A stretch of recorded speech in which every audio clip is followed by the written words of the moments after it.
I'm Pamela Portnoy. I'm Alexa Marie Anderson. And no one's okay.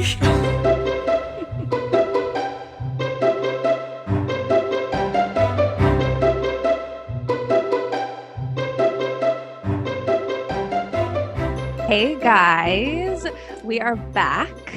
And we have the lovely Kayla Janssen. I believe I said that correctly. Thank you so much for saying my last name right. It's definitely been a mission. Like, I've been saying it in self-tapes. I'm like, hi, I'm Kayla Janssen. And you just see everyone go, oh, okay.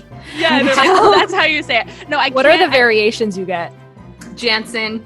Yeah. And then just the spelling is backwards sometimes, or a double N, a double E, Janssen. I'm like, okay, cool. I'll run with it. But it's the most common last name in Belgium. It's like Johnson here or Smith. And that's why I looked it up, because I know you're from there, and I was like, it's probably not pronounced how I want to pronounce it. So I did my research. Thank you. I appreciate that. You're welcome. But we're so happy to have you with us. You are an awesome choreographer. You're a groove instructor, owner of Vibrance, a creative collective, which I can't wait to hear all about. And you're also a partner at M&K Creative Productions, which I know a little bit about, but I'm very excited to hear much more. And so we're happy to have you and ask all about your life. Yeah, very and thank you guys for having me on. I'm so, especially through COVID, there has been a lot more talking, which I think is needed more than ever. Absolutely. 100%. We aren't as busy anymore. We're not distracted by staying busy.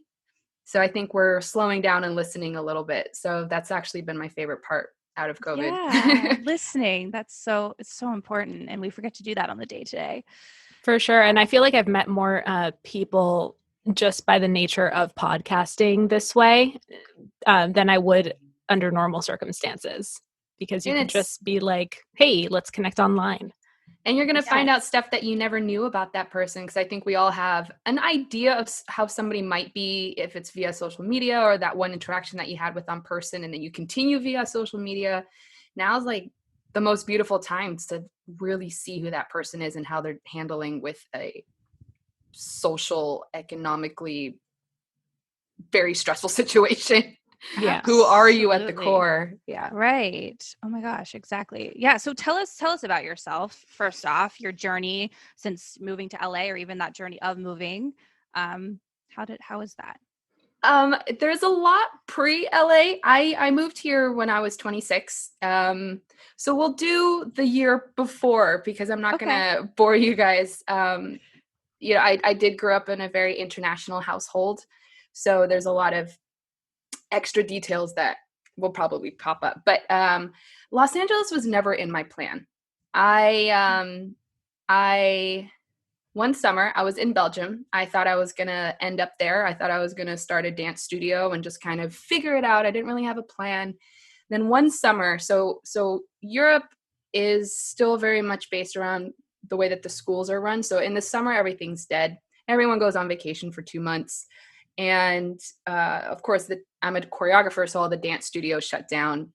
Yeah, there's a dance camp, so there wasn't much going on. So I'd teach once in a while. And at the time, this is 2012. So this is pre the blow up of really influencers or social media. I mean, it's just like when Instagram was, hey, look at this beautiful sunset.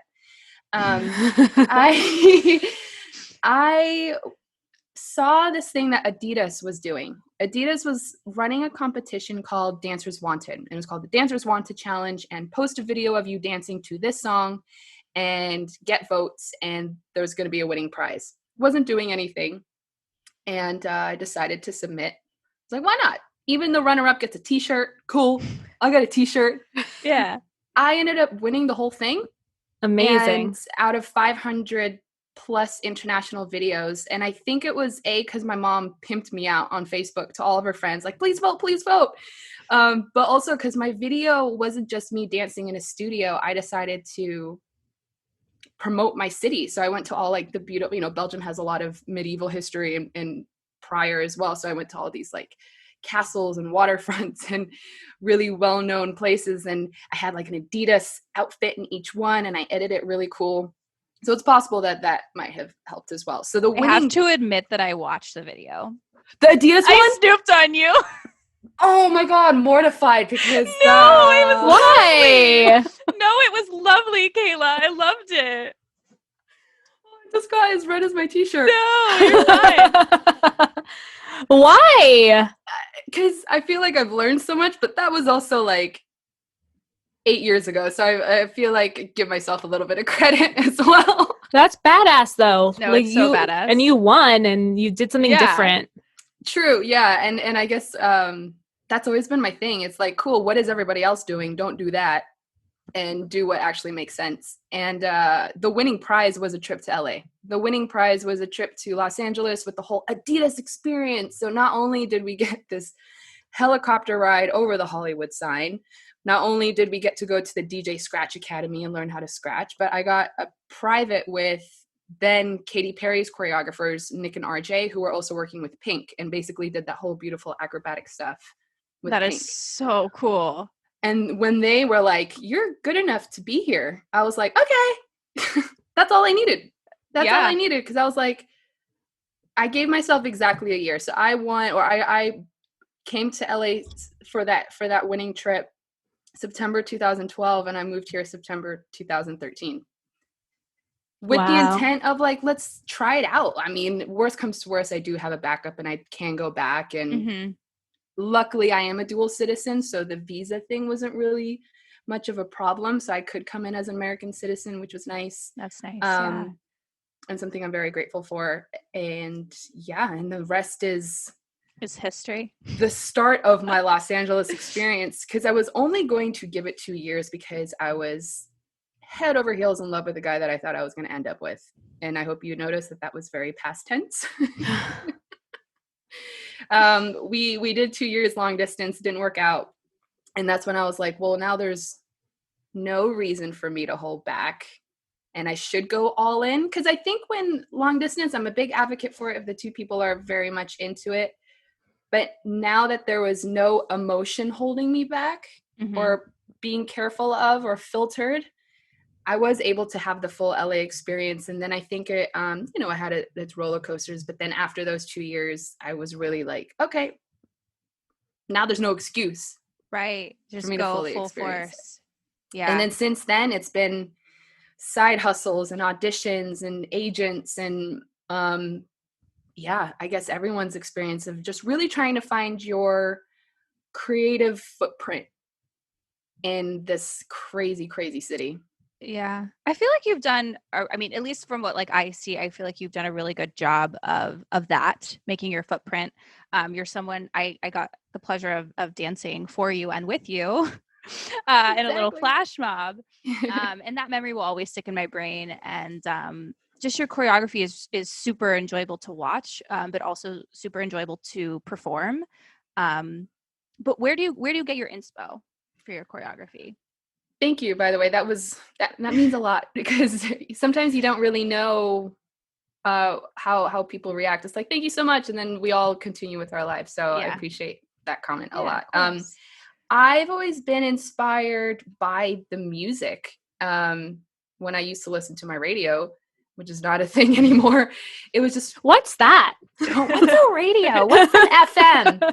Yeah. AM, FM. It's me driving in my car and whatever song was playing, if I all of a sudden felt something or I have this weird thing, and I'm sure a lot of creatives can relate into whatever their field is creatively, all of a sudden you see it in front of you. So the concept videos that I've created in my life, so if anybody doesn't know what a concept video is, it's basically the music video without the artist. So a lot of dancers and creators are like, this is what I would do, or this is my inspiration of it. I just see it in front of me. And I actually had it last week. I just heard a new song on New Music Fridays, whatever streaming music platform that we all listen to. And I'm not inspired by a lot of music right now. It feels very plastic, cardboard, things that don't sustain. But there's this one song that hit me and I was like, I have to do something to this. And it's that fire that when I wake up and I'm actually paying attention, because we listen to music so much and visually stimulated and audio stimulated. When that happens, I listen to it. And So that's always, yeah, it might be pop music. Yeah, it might be more dance music. It's always something that has a heavy beat. Or I was speaking to a music production friend of mine. I'm like, what does this mean? Why am I so attracted to this song? I was like, I need to put it in words. And he said, I like clean production. Oh, and I still don't know what that means, but it's usually songs where it drives a little bit. And then to add dance and music and visuals to it, it's more senses involved. So you can actually have like a full emotion, excitement, sadness, joy, whatever. So I don't say it's like a certain artist. Yeah, of course, there are artists I want to work for. Katy Perry will still be one of those top people because she's so beautifully outrageous. Yeah. Pink, Dua Lipa, and I think the trend of that is that strong, powerful female that has something to say. I love that. Jinx. So you also teach. I do, yeah. How did you switch gears into that, and did it come naturally to you? Yes. I've always been teaching. I remember freshman year of high school. So I grew up in Hong Kong and went to the international school there. And you've been everywhere. I know, this is so fascinating. Which is what I was saying. I'm like, there's so much pre-Los Angeles. So the 2-sentence structure of that is I'm a third culture kid, which means Belgian parents born in the US, but I was mainly brought up in Asia. So 3 cultures. Wow. It's all very confusing. And identity crisis is a huge thing for me, but more of adaptability. And I had a lot of different, like my best friend was Swedish growing up. And so when I was a freshman in high school, there was something called the Hong Kong Dancers. And it was like huge and you had to audition. And that was my first thing of could totally do this. Of course, I got in. And I was the first freshman to ever choreograph for the upperclassmen, which is huge. Ooh. Right? Everybody knows that lowerclassmen versus upperclassmen. I wonder how like that dynamic works. I don't remember. I just remember having everybody perform Let's Get Loud. Nice. Yeah. And then I remember sophomore year, we all did Like I Love You with chairs and hats and however many props I decided to add into that one. And that was the first time, because I was always creating dances, you know, as little girls do whenever there's parties, you like make little dances and you perform it for your parents. That's always been there. When I first had my official paid teaching job was when I was 16. I actually finished, to complicate the story more, I finished high school in London, so I went to an American school there. Damn, girl. That's amazing. Beautiful experiences, don't get me wrong. I don't take that for granted. I think about it a lot. You've seen so much of the world. Mm-hmm. I love that. It's definitely helped with connecting with people, especially in Los Angeles when everybody does kind of feel lost, or if you do find that one common thing with people, I feel like I've either seen it, experienced it, or speak it, whether it be a language or I've eaten their food or I know somebody that knows somebody. There was somebody that came to, I know I'm digressing a little bit. There's somebody that came to my class and they were from Hong Kong and we knew people that used to go to the same school. And I'm like, wow, that's nuts. So it's a beautiful experience to have had as a kid. So my first teaching experience, I was assisting my first mentor. Funnily enough, I'm so sorry if you hear that outside. Oh my God. There's totally like hammering fine. going out upstairs too. So if you hear something on my end, we're just going to Okay. roll with it. Yeah. It's another ballot box put on fire. Oh my God. So funnily enough, her name was Layla. So Kayla, and her daughter was Michaela, which was hilarious when we would walk down the street. Oh, wow. And Layla was my first mentor because she kind of took me under her wing because, again, I showed up to that school. There's no dance team. So I just started dance classes and just teaching people. And then she started her own dance school because she was from Colorado, Utah, somewhere around there that I still don't understand. And her husband job brought her there. So she decided to bring up this dance studio. And I started teaching the babies. I started teaching the little babies how to like kick their leg and point their feet. And I started taking over the whole thing. Whenever she couldn't teach, I would teach all the way up until basically my age, until 16. She then was teaching at our equivalent of Millennium Dance Studio. So in London, it's Pineapple Dance Studios, which is internationally known. And she was the jazz instructor there, couldn't teach anymore for whatever reason, and she brought me in. So I remember as a 17-year-old faking it till I made it, and just because I had an American accent back in the day, or still do, they just took my word for it, and they're like, yeah, she's great. She's the American, you know? So I think it came naturally, and that's what she saw. She just gave me a little bit of structure when it came to how to teach, how to break down a class, warm up versus actual choreography versus do you do a cool down or not. So when it comes to the actually mapping out of that. And yeah, I've been teaching for 17 years now. Wow. Internationally, different ages, beginner to advanced to professional to music videos to babies. And I say babies, I say like 5. Yeah. They're still trying to figure it out. That's awesome. I commend you on teaching, because that's something during my dance career that I really struggled with. It's a totally different thing. It's one thing to learn choreography and perform it well. It's another to teach it to someone. It really takes a different skill set. And one of the go ahead. One of the questions that you asked in regards to the teaching come naturally to you, it's like, just because you're a good dancer doesn't mean you're a good choreographer. A lot of choreographers can't teach, and a lot of teachers can't dance. A lot of choreographers can't dance. So it's difficult to have all three. I'm not saying that I have all three. I'm definitely moving more into the choreography side because my body can't handle it anymore. I'm getting to that age.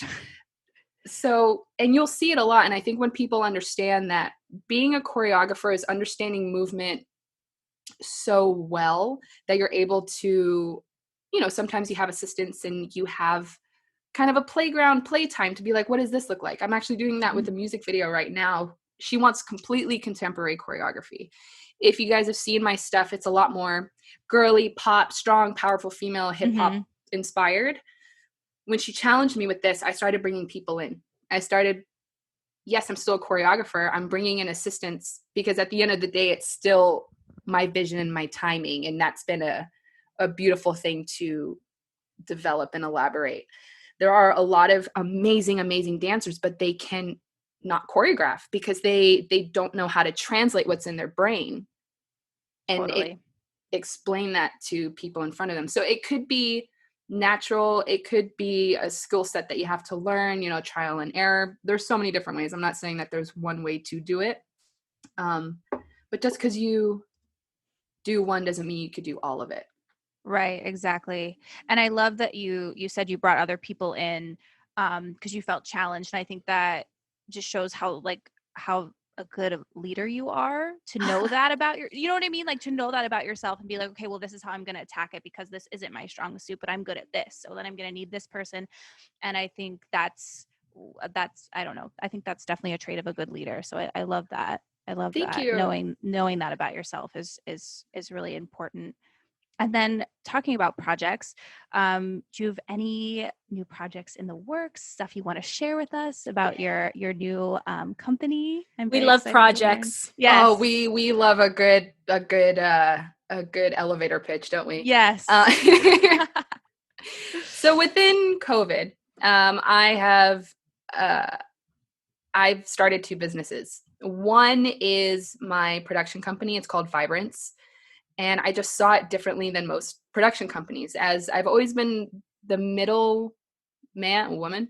I've always been the middle person that people come to when they need something. It started off, hey, Kayla, can you get us some dancers? Oh, and then artists started coming to me. I would love to work on this music video. I don't need dancers, but a good hair and makeup person.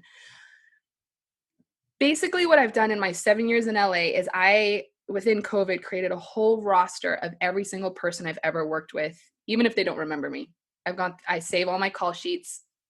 I save everything. And I've made a roster from directors, producers, production, blah, blah, blah, all the way up until VFX. I even have hosts now, post-production, continuing on, with the intent of creating and cultivating the perfect team for that project.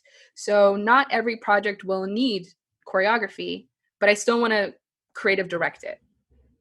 I still feel like I, what you were saying earlier, I like listening to people. And if they want to create whatever is up here tangible and into a vision, I feel like I could help them understand how to push that forward. Luckily, a lot of the projects that I have been approached with as I've launched, I think it's only been about 2 months since I've launched this. It is, 3 music videos. One of them was a commercial type of promo shoot for a fitness company.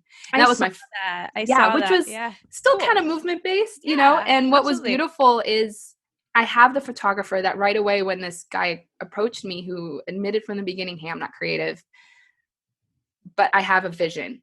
I asked him from the first meeting, I'm like, give me some adjectives of how you want this first project. What do you want the end product to be? And he was just like, wait, what? Adjectives? For coming from a guy that was much more of a numbers guy. And I was like, yeah, like what do you see it as? And one of the biggest things he said, he goes, I want it to be the Peloton of this brand, or of like this type of fitness product. I was like, cool. Because that makes so much sense to me. I created a mood board for him. I sent him models. I was like, this is a photographer I'm going to use. I already knew from that first meeting how I was going to continue forward. The step now is, do I want to do that commercial product development side? Because it was kind of touching the thing of like rebranding him, which is not what I'm here to do. That's a different conversation. I am not a marketing, branding, graphic designer type of person. That's a different price point too, if you want to start talking about that. But when it came to cultivating this photo shoot and creative directing that, yes, I can definitely do that. And then now we just shot a music video 2 weeks ago. I'm working on the contemporary dance one, and then there's one happening in November. Again, some might have dance. The one that we shot 2 weeks ago was just movement. And the only thing that I did was I was right behind camera and I just oozed for her, and that's all she needed, because she was on the beach and super far away because we like blended her in with the rocks. She just needed to see how my body moved with that. So my company, we can completely creative direct it, but we can also, I can just come in as a choreographer. Or do you just need the director and you don't need me? Cool. But that's still part of, that's like the things I'm working out. What does it look like? What is a full production versus an association production, and the sticky stuff. So I'm not a dancer, but I have to say that I loved your usage of the word ooze when you were doing this. But like, I was like, I don't want to say that, because what if that's what actually that dance move is called? Well, it's a feeling, right? Yeah. Right, it's a feeling. So you're exactly what I said. Yeah. Yes, 100%. I'm like, is that the technical term? Because it might should be. It is now. Yeah. It is now. Copywritten. And it comes with, what was she wearing? Because you're going to feel as an artist completely different in sweats versus how you're going to feel in a beautiful goddess sequin dress, which is what she was wearing. So I'm not going to have her like popping in the corner. Like, no, this song is beautiful. She looks beautiful. So how do you make somebody look and feel beautiful as they're moving? And also face is a big thing too, but luckily she was far away. Yeah. No. She looked great. She was beautiful. I love that. I think that's wonderful. So you seem like really happy and positive, and I want to know how you keep that up. Yes. Especially when this has been like one of the toughest, craziest years that we've had in a while. Oh man. Or ever. I don't know. It depends. Last week was, we're on this Corona coaster together. I think Corona coaster. I love that. You have your ups and you're like, whoop, nope. It's making me nauseous. Mm-hmm. Oh yeah. I'm closing my eyes halfway through. I've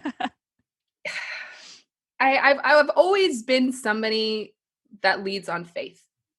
There's only so much planning that you can do, so much preparation. I'm taking this time, like what we were saying in the beginning, I am slowing down and I'm listening more. I started working with a life coach, which is the biggest thing for me during this. And I was not a life coach girl a year ago. I was just like, yeah, whatever. I don't need one. I'm fine. Yeah. Her biggest thing was, if you're doing everything right, then why aren't you where you want to be? Yeah. And when she asked me that, I was like, oh, okay, fine. The stuff that we have worked on is just asking the right questions. What do you want? what can you do? What's in front of you? What's something you've never done before? And that's been a beautiful eye opener, I think, for me, because you can ask your friends over a glass of wine, hey, you know, how can I do better? But they're always going to be on your side. They're always going to be like, no, you're perfect. You're doing everything right. But what if you were able to chat to somebody that doesn't know you from that, and they just pick up on the words that you're saying, and they're like, that's interesting. Why do you relate to rejection like this? Or why do you know, so it's just been a lot of realization during this time. And in that realization was when I was like, I want this production company. Another one of the projects I'm working on is a GoFundMe for a short film that we're creating, to really be like, this is what I want. When it comes to staying positive about it, like I said, it is leading on faith, because I have experienced so much, knowing that it always works out the way it's meant to work out. I think the reason I was feeling a little bit tough on myself last week, I would say the last 2 weeks I've been feeling really foggy. It could be socially. There's a lot going on in the world that we're clouding our brains with. Mm-hmm. It's normal to feel a little deflated. Yeah. It's really waking up and just being like, okay, do the things that you can do. What are the things that you can control? You can control your body. You can control if you are someone that meditates, go for it. You can eat healthy. You can read, you know, but really tune in with yourself to see what you need that day. I feel like we've always been so hard on ourselves to achieve so much in one day. Before COVID, I was somebody that woke up at 5 every day, went to go work out. Then I taught, and then I had X amount of auditions, and I still came home and maybe taught more or took class. Yeah. I can't even do 2 things a day. Probably after this, I'm done. Yeah, it's very interesting how COVID has really changed my perspective on productivity. Yeah. Because I agree with you. I feel like before this, I really was just cramming so many things in one day. But then it's like, how present was I for all of those things? Definitely. You know? And so, yeah, it's been a huge life change, I'm sure, for most people. But yeah, definitely, I completely relate to that. And I feel different about my productivity now. And the pressure is gone, I think, a little bit. Mm-hmm. One question that I have whenever I do feel a little bit low is, how can you make this the best thing that ever happened to you? This meaning COVID, quarantine, living off of unemployment, like all of that. There is I think it's a perception shift that leads to positivity. I'm very aware of toxic positivity as well, because that's also never good. Like being a cheerleader for somebody, you have to be realistic as well. Yeah. How can you make this the best thing that ever happened to you? I understand that there are a lot of other situations that might be happening. For some people, it could be a lot worse. There is time for all of us to step back and what do you need? And being so honest with yourself that's what leads to a calmness. And I think calm leads to positivity. Because you can fake being positive.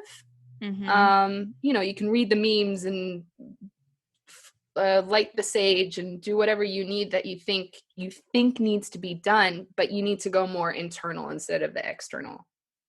Absolutely. And if that means you need to lay in bed and marathon watch something on Netflix, please. Everyone goes straight to Netflix. I'm going to switch it up.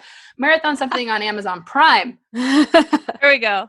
HBO, Hulu. Yeah. Sponsor us. Then that's what you need to do. And that's been my biggest thing is listening to exactly what I need. That's really important. Yeah, don't do anything that's going to harm your body when it comes to substance abuse or vices. Yeah. But listen to what your body needs. And speaking of binge watching, have you been binge watching anything good? Anything good is questionable. I've been binge watching. This is a weird thing I realized over COVID. I don't like TV shows because it's too much investment. Because you're watching 2 episodes, and what if you don't like it, but you're already in, and you're like, well, I got to finish this, and there's 12 episodes. But what if you really do like it? Then isn't it exciting to finish it and get invested? Or are you just I get more upset that it's done. Like when Breaking Bad ended, that's probably the last thing I ever binge watched. So put that on your radar. Like how long ago was that? 6 years ago? Alexa just started it. That's so funny that you bring that up because this will haunt me because on a couple episodes ago, I mentioned I threw myself under the bus and was saying that I just started watching it. But yeah, I don't know why I never watched it. It just, I was so busy with other things. I didn't actually watch a lot of TV at all. So now I'm just very behind, and now I'm binge watching that, which is fabulous. It is very I was going to say, how's your experience with that? It's going great. Where are you, Alexa? Spoiler alert. Where are you? What did I watch last night? Oh, the plane crash just happened in the sky after, okay. Because Jesse's girlfriend just died. God, yes, I'm there. That's where I'm at. So it's crazy town right now. Yeah. I told her this is really where it like. I'm ready. Oh yeah, that was just a bit like when she passed away, I was just like that. I was so in it in that moment. I was like, yeah. I was like, what is he doing? What is he doing? Like, oh my God. Yeah, exactly. Yeah. Crazy. So emotionally investing in TV shows. Again, what I was saying earlier, when everybody is doing something and posting it, I'm most likely not going to do it. I don't know what my aversion is to following the flow. As long as I can understand what the social aspect of it is, like if you can post a meme about Schitt's Creek and I understand what you're trying to say with it and and I laugh, okay, I don't need to watch it. Listen, do you? Yeah, right. Do you? Yeah. Whatever. True. This is why I like watching films, because 2 hours of my time, great, and it's over and there's a conclusion and I'm like, great, I'm happy and I can go to sleep. Do you have a favorite film? I've been really into my horror films now through COVID. I haven't really been a thriller, well, definitely psychological thrillers, because I just love the human experience so much. Getting more into horror because my roommate's obsessed. I wake up every morning to who you guys know, by the way. You guys know my roommate. Yeah. 8 a.m., 9 a.m., full like killing scenes, like in the morning, like that is sort of so funny. Gunshots happening. So during COVID, I told her I was going to start easing myself into it, and then I started branching out a little bit more. The last TV show that I decided to watch was Lovecraft County. Has anybody been watching that? No, I don't think I watched that. People are going to kill me. I don't get it. And apparently Lovecraft started as a book. And I know a lot of people that are fans of the book. So imagine if Lord of the Rings came out with a TV show that didn't live up to the movement of the book, let's just say. This is what I know a lot of Lovecraft lovers aren't happy with the TV show. It is a beautifully shot. I was really watching it from, if I don't know anything of what's happening, am I still invested? And I was not. But now I was watching it because I was like, well, I'm in now. I need to know what happens. Yeah. So having that conversation with like full on Lovecraft supporters, people who have tattoos of Lovecraft like all over them, and they're like, this isn't Lovecraft. I'm like, okay, let's talk about it. But I have no leverage to this conversation at all. I love documentaries. I've been watching a lot of cult documentaries again because The Vow. So good, right? So I good. haven't watched that. What's that about? I think it's HBO, right? But I was watching it on Amazon Prime because Amazon Prime. But it's about, I forget is it Nexium? Basically a sex cult, and it gets fucking crazy. And I think the reason I'm invested is because it started off as a life coaching firm. And from that first episode, or seeing the tactics or the questions that they used in order to get people, they never use it with the intent of getting people. It just went so array and power trippy that it turned into this, I'm going to brand your vagina with my initials because you are mine. That's where it led to. That's basically what we're saying. I see it from the beginning, like the questions that they asked are really like getting people on their feels of like, don't you want to be a better human? Well, if you just come to this weekend retreat away, you can get through all of these blocks. And because I'm working on that life coaching, I'm just like, me? Yeah. It's also like so poignant because like everyone, especially at this particular juncture, is doing a lot more introspection, and everyone at some point in life feels lost or feels like they need to revamp something within themselves. And so I don't know, the part of me that like I love all like these cult documentaries and movies,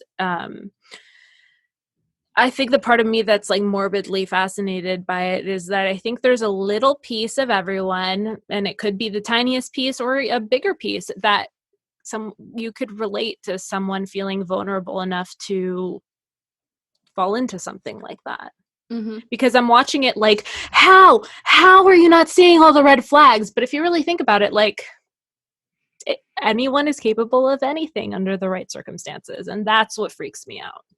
We are all looking for, I'll admit it too, to be found, to be seen, Yes. to be the chosen one. I don't know if we can blame Disney for that. If, you know, by growing up as Disney kids, you know, somebody finds us and takes us on this journey, or, you know, if we're working so hard and we know somebody's going to discover us, or, you know, there is that fantasy that's there. And I think with a lot of these, because I even spoke about it with my coaching, with my coach, just being like, oh my God. And she's like, we're fine. I'm not asking you to give me all this money in order to get to the next level, like Scientology. It's very, NXIVM is very like life coaching, Scientology, build your way up, scariness. And there are like subgroups that like you could join within the umbrella of the full company. Wild. She's gonna watch it now. She's like Breaking Bad and I know. I'm like, what do I do? Do I take a pause? Do I take a break?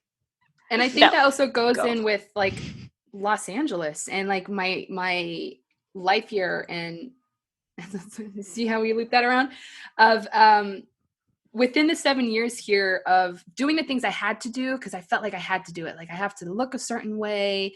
My body has to look like this. I have to wear this in auditions. Oh, but if I, you know, I have to hang out with these people because they're getting jobs, all with the intent of I hope I'm seen. I hope I'm seen. And I think when somebody gives you that little bit of light or energy, you keep wanting more of it because you're like, I'm just so close. Like if they just saw a little bit more of me. Yeah. I think that's the addiction behind it. I very quickly found out that following the rules didn't really follow for me. And that's how I kind of started breaking away from this really strong undercurrent that LA can have. Because the moment that I started establishing who I was and how I wanted to do it, like these videos that I make or how I teach my class and how I show up every day, it's kind of like listening to that intuition and that authentic voice of why are you here?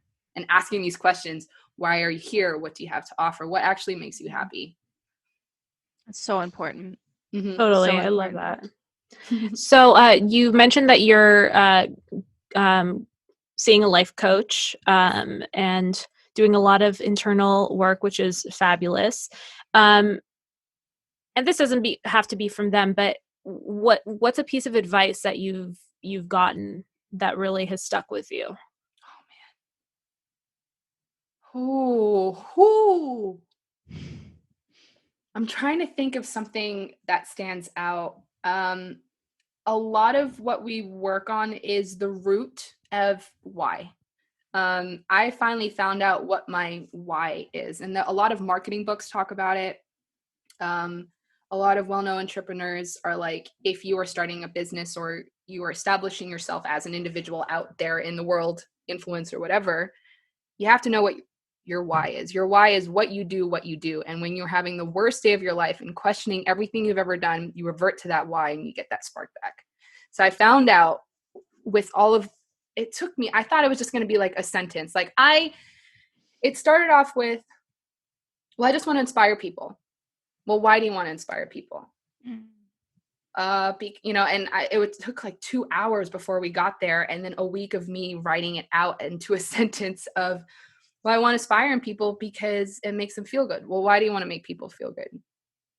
You know, and it's like, oh, because I was inspired by this person. Okay, what inspired you about that person? And it just really, like, every time you say something, you have to be so honest with yourself as to what that question is. And then found out that my why statement, the reason I do what I do with everything, whether it be dance or creating, is to inspire people so that they wake up and just try it. And that for me is so strong because that is the root of what I do. I want people to just try. And that's why I want to, because I feel like the internal voice with everybody, it just stops them from doing so much, but we don't know if we don't try. And something that I believe in a lot. I don't know who said it specifically, but it's the key to success is starting before you're ready. Yeah. Wow. Yeah. I love that. I just got chills again saying that. Yeah. Because I think perfectionism, or when you have their friends that are like, but I'm a perfectionist, it's not ready yet. It's procrastination. What are you waiting for? But will it ever be ready? Is there such thing as perfection? Right. No. When I think of that, I'm really reminded of like our podcast. Like, I feel like I was thinking about this last night. It's a living, breathing thing in a weird way. And that we started off in a very different place, and we've been learning as we go, and we add like an element here, take away an element here. It's like constantly changing, and like we're still learning a ton and we still know nothing. But it's like constantly moving, and I feel better about it every time, but it's never the same. It's always evolving. And same. I don't think I know everything. I feel like I still have so much to learn. Actually, before I launched my production company, I kept telling myself I needed to achieve certain things before I got there. And I'm like, what am I waiting for? I'm already doing it. I was already that middle person. So why not file it as a business and pay a little taxes and then just fucking do it? I'm so sorry. You can bleep me out saying, no, you're fine. No, no. Just try it. Fuck it. Just try it. Actually, like our motto for 2020 is like, fuck it 2020. That is my presidential campaign. Fuck it 2020. You have to just do it. But of course, don't half-ass, right? You do, and you learn, and you have to put away that ego. I've been asking for a lot of feedback a lot this year, being like, especially with that first photo shoot that I did for the fitness product company. I did ask this guy, how can I do better? He still hasn't responded, and I'm kind of nervous. But you take what you need from it. If he says, yeah, your time management could be better, great, because that could be something that you learn with like when Adidas calls me and says that they need something. Right. And I also think that that's what's interesting about that is trying to filter out what is useful to you and what isn't useful to you. Because if you go along listening to everybody all the time, then there's a part of you that can sort of get lost. But I think just like listening to everything is good, but also like having the wherewithal to be like, all right, I hear you. I agree or I don't agree. Yeah. And that goes along with, when people first move here or they think they have to say yes to everything. That's again along the same lines of listening to everybody, because everyone's going to tell you what classes to take. Everyone's going to tell you what side job to work at. Everyone's going to tell you where to live. Everyone told me to live in the Valley. Guess what? 7 years later, I'm still in Studio City, but I'm grateful that I am. Technically still the Valley. It's technically still the Valley. And I'm very happy that I did listen to them. So it's fucking try it, learn from it, until you have the clarification and you're so clear with yourself to know when to say no. Because you've experienced it, and your body actually physically reacts when something's not right for you. You feel it, you feel nauseous, you feel anxious, whatever that is. You feel it in your guts. Yeah. That is your body, because our bodies are faster than our minds. That is so true. I have never even thought about that, but I always get a gut feeling before I've fully processed it in my brain. That's nuts. I've never even thought about that before. Well, that also like goes back to like your biological our animal senses for danger. I think there was a study somewhere where like an animal could tell that there was a snake even though they couldn't see the snake, because all like the hairs would like stand up. Like something's off here. I feel something, a disturbance in the force. And then your brain tells you, oh, it's not that bad. You're overreacting. Shut up. Or so-and-so said it's not that big of a deal. Whatever the mental monologue is that you're having with your head. I always listen to my body. Imagine, what was it? If I say yes to a party and I'm like, oh, I really don't want to go, I usually never go. I only do things. Well, now I miss parties, and now I kind of wish I did go, because I now haven't seen that person in almost a year. But my roommate is somebody so amazingly to bounce ideas off of. We've had this thing in the past where we listen to our gut so much And then we found out later that something happened at the party that we're glad that we weren't there. I don't know, the cops broke it up or somebody got in a fight or something told us not to go. So we're like, Yeah. I'm listening to that a little bit more. That's a real thing for sure. Yeah. Even with like love life stuff. Oh yeah. Ooh, the monologues you tell yourself of what to do and how to move forward. And does he no? What you is try your to body telling you? justifications. Yeah, justify everything in your brain, but your body knows. Your body knows. Yep. Yeah. Yep. I, with one guy on paper, made full sense. We should, poor guy. I physically woke up one morning and got nauseous looking at him. So I was just, I was like, there's only so much convincing. He's the best human in the world, but I was telling myself for so long, no, this is a good person for me. This is a good person for me. Again, on paper, again, on lifestyle and everything. I told myself that were my necessities within a relationship. Then I remember we went to go work out once together and I just got so turned off by the way he just grunted when he was lifting weights. Like, how small is that? But I was I just feel like that's your way. That's when you like whenever like little tiny little things like that annoy you about someone. That's when you know like that's just not the person. I just feel like that's your body kind of telling you. Like it's almost like it's a guttural reaction to it. It's not just like, you know what I mean? Like you kind of cringe or something when they do certain things. That's how it's. I feel like that's your body reacting and being like, no, even though your mind's trying to tell you like, oh, but they're great for me. Yeah. I think this and I think my mom would like him. Yeah, we have beautiful kids. Isn't that crazy? Like the mind games we play with ourselves, even though our body's like, no. And I wonder how many people are out there that don't listen to that. And that's I'm what sure really a lot scares me. Yeah. And that's what really scares me. And if there's anything that I can say is really do the work of like what makes you happy. Really listen to your guttural reaction is what you guys were saying.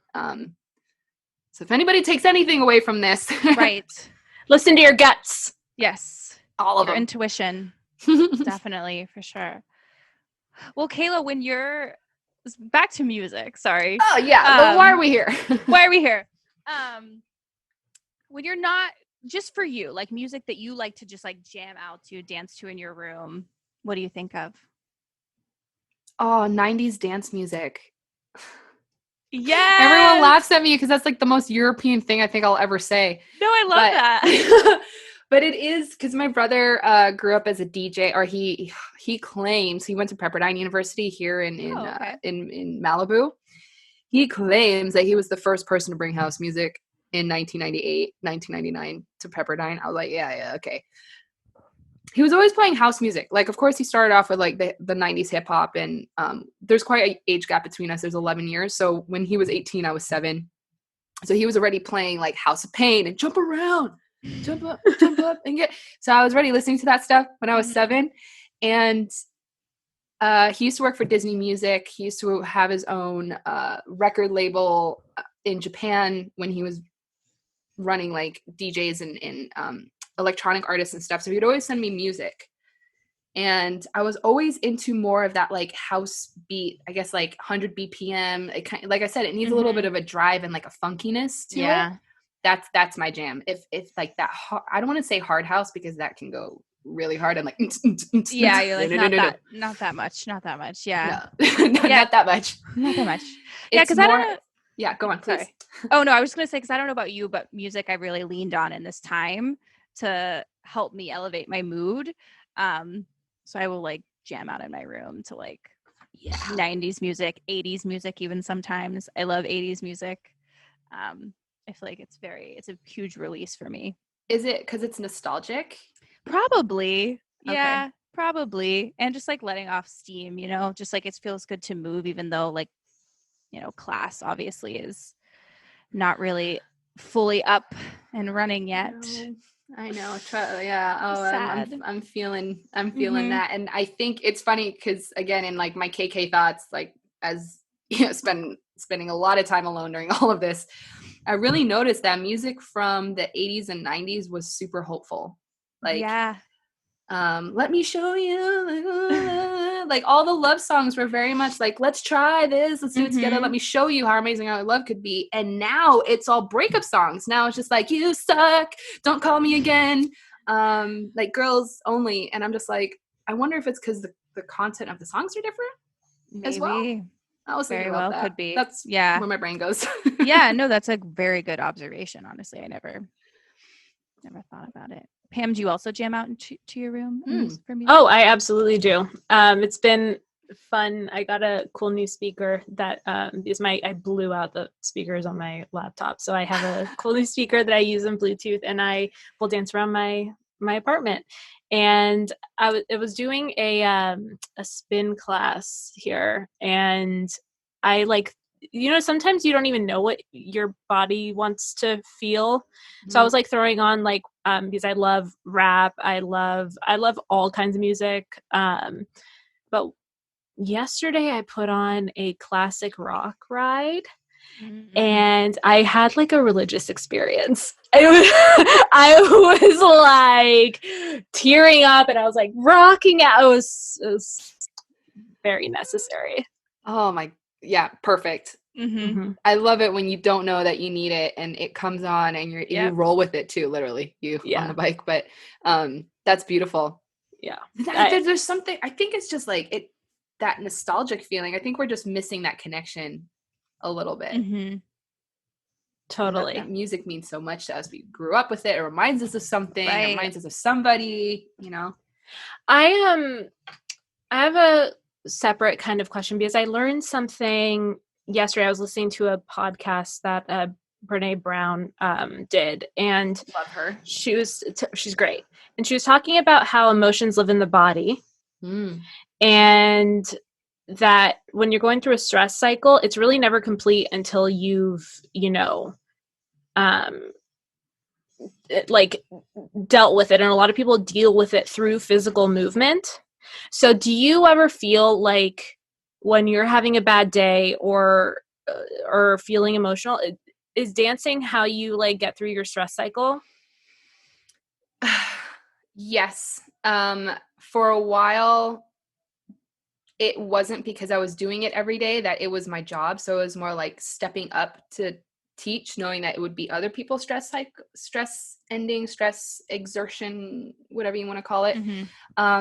So I would always make sure that any additional movement that I had would be more like running. I started doing a lot of high intensity workout training because I needed to move my body differently.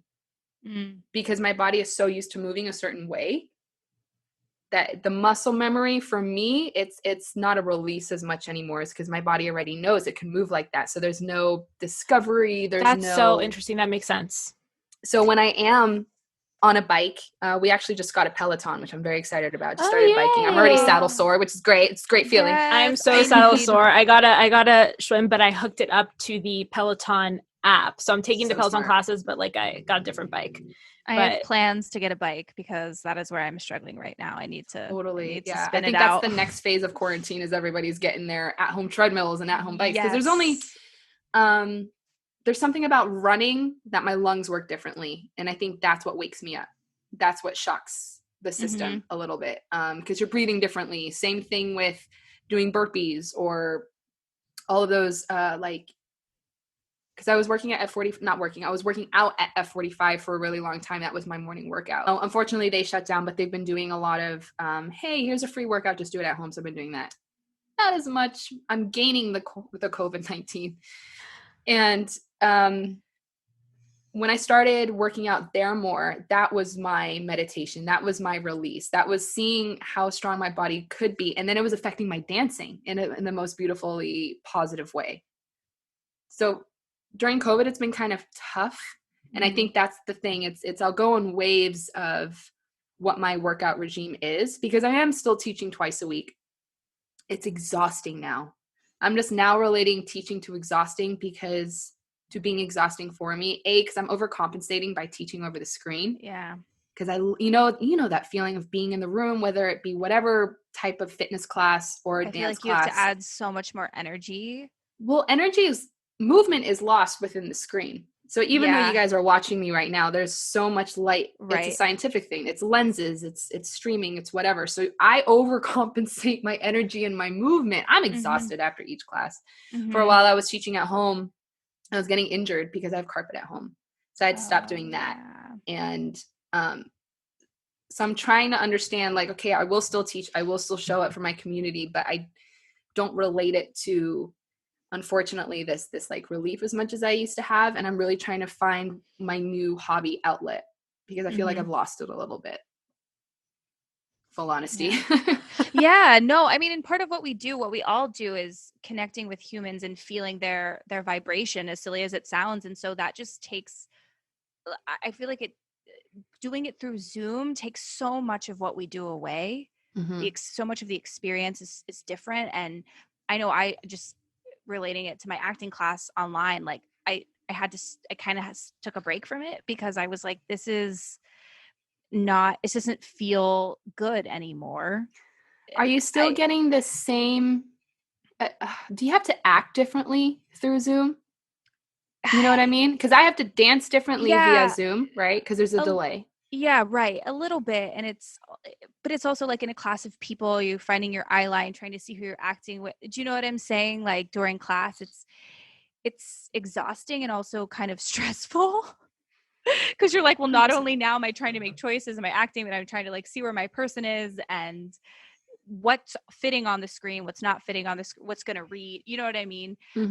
It's kind of, it's very exhausting and it doesn't feel like I loved going to acting class before. You know what I mean? Like it was a huge stress reliever, B, like I got to do what I love. So it just made me happy.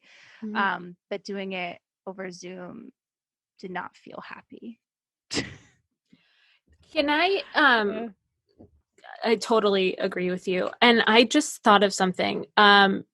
You mentioned that you had a GoFundMe for your short film. Yeah. Can you tell us about your short film? Yeah, flipping it around. Yes. Again, there's the long version and there's the short version, so I won't take up too much time with it. The short version is it was going to start off as a submission to choreographers that I look up to, together with a production partner.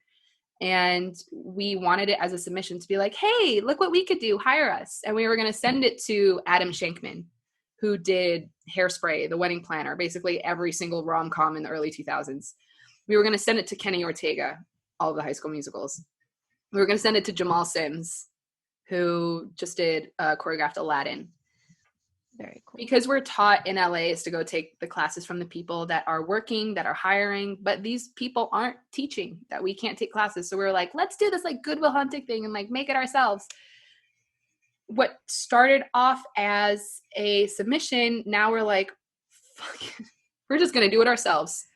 We got a production company that is fully excited to be working with us and wants to build it as big as possible. They're like, we want to be a part of this. We believe in it. A dance film created by dancers. What a concept. There are too many crappy Netflix movies, and I have to say Netflix because I just saw 2 that are not great, of dance films just where the actors just like kind of look cute. And I was like, no, imagine a dance film actually created by dancers where it's not that they're rehearsing for the competition. They're not rehearsing for the into the streets, where the dance is part of the story and really shows the inside of the emotion of what's going on. So it actually enhances it. So it's grown into this GoFundMe where we are planning to raise $30,000. And the production company is like, we're all in. You just have to raise your own money. We're like, challenge accepted. So of course we do this within COVID when everyone's unemployed, but that's fine. There's somebody out there that wants to help. And it's been this beautiful ride. Like, we just confirmed our director on Thursday, so awesome. Less than a week ago, and we asked him in a really cute way. My production partner, her name's Madison. She came up with this idea of framing the title page, and then at the bottom is "Will you direct?" and then the title of the film, and like framed it. So we like, oh, before we start our meeting, we just wanted to get you a thank you present, and he's like, okay, and so that was our way of asking him to move forward, and we have a silent auction coming up event, which we understand COVID might restrict us, but it's something our way of like giving back to the community a little bit of like, yes, it's a silent auction. Okay. As long as you show up, all the proceeds are going towards it as well. Within 3 weeks, we already raised $5,000, which I'm so excited That's great. about. That's awesome. And it's only going to grow. Again, if we don't get our 30 grand, that's fine. We're still going to work with what we have. What you get.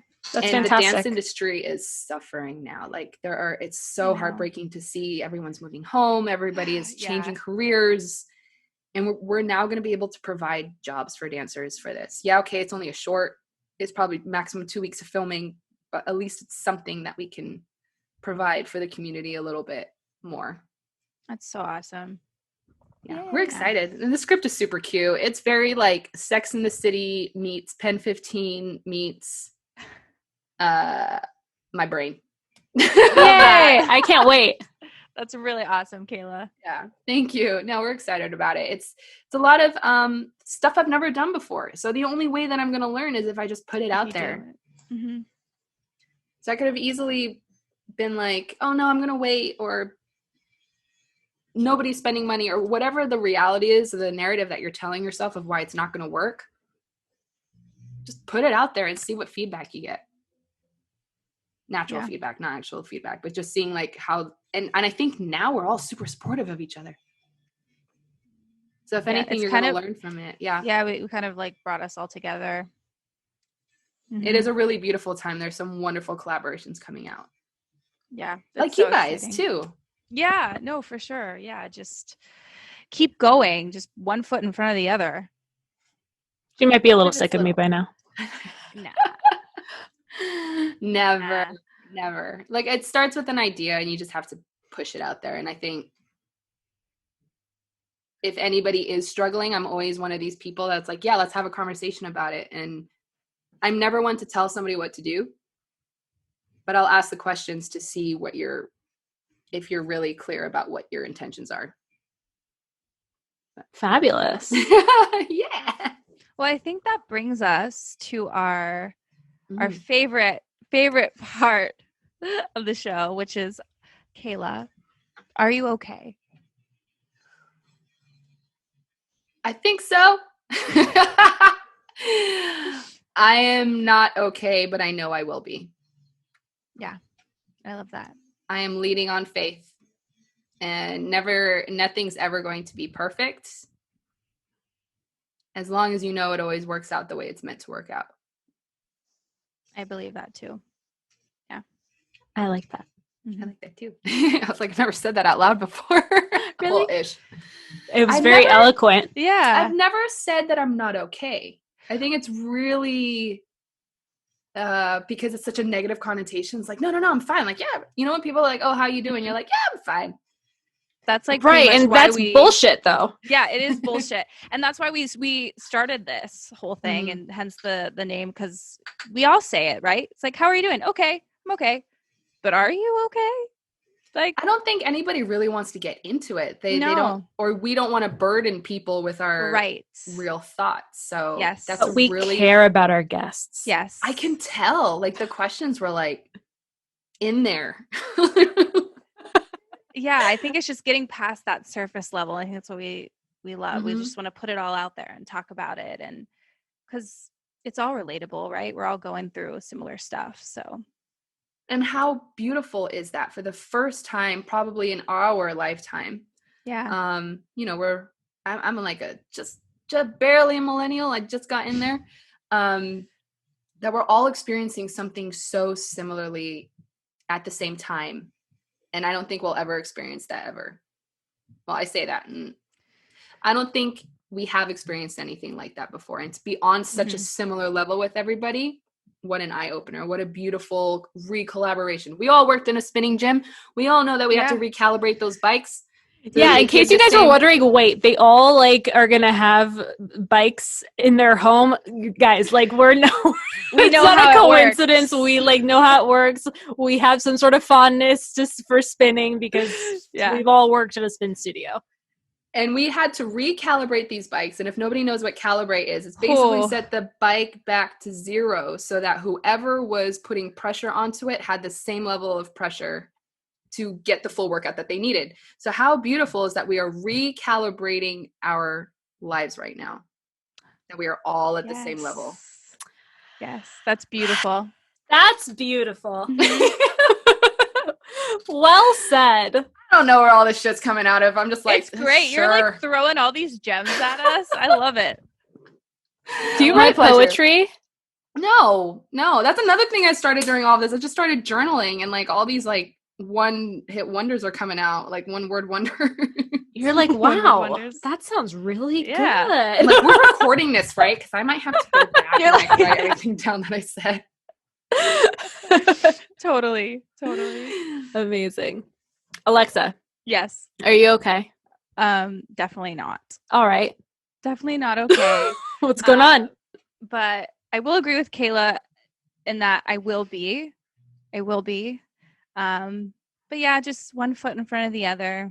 I think we're all feeling everything right now. And it's just, a lot of unknown too, just not knowing. And that's really scary, especially with someone with control issues. So, it's just like, kind of trying to release that and not trying to control everything because I can't control this one thing. You know what I mean? So yeah, just one foot in front of the other, keep going. And just, following my dream, why I came here. So just keep going. That's all I have to say. Beautiful. Thanks. Thank you. Yeah. Pamela, are you okay? I love that Kayla asked. I know. I think you're the first guest who asked, maybe. Amazing. Maybe I'm wrong, but I feel like good job. You jumped in. I love that. No, I'm not.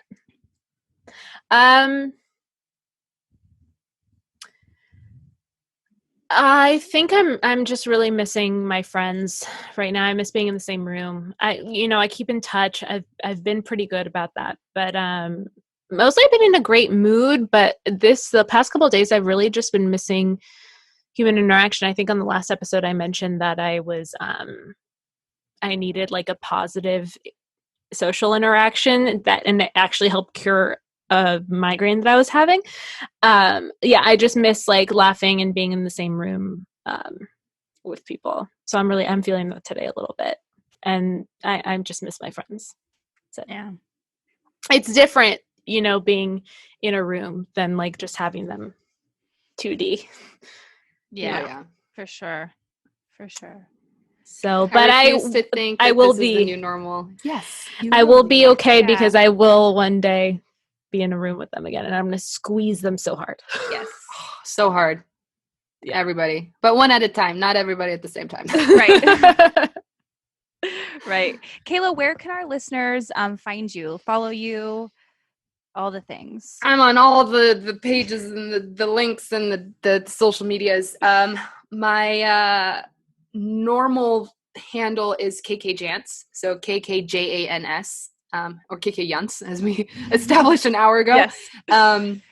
So that one is on all of them. I think that one is the Instagram, the Twitter, the Instagram, the Twitter, even YouTube. Follow her and watch her dance. She's amazing. Yeah. Yes. Yeah. And there's more stuff coming. Like I said, we just launched Vibrance. We just launched the GoFundMe. And of course, if anybody could donate even like your next coffee or worth of coffee, $5 is completely going to help us as well to move forward.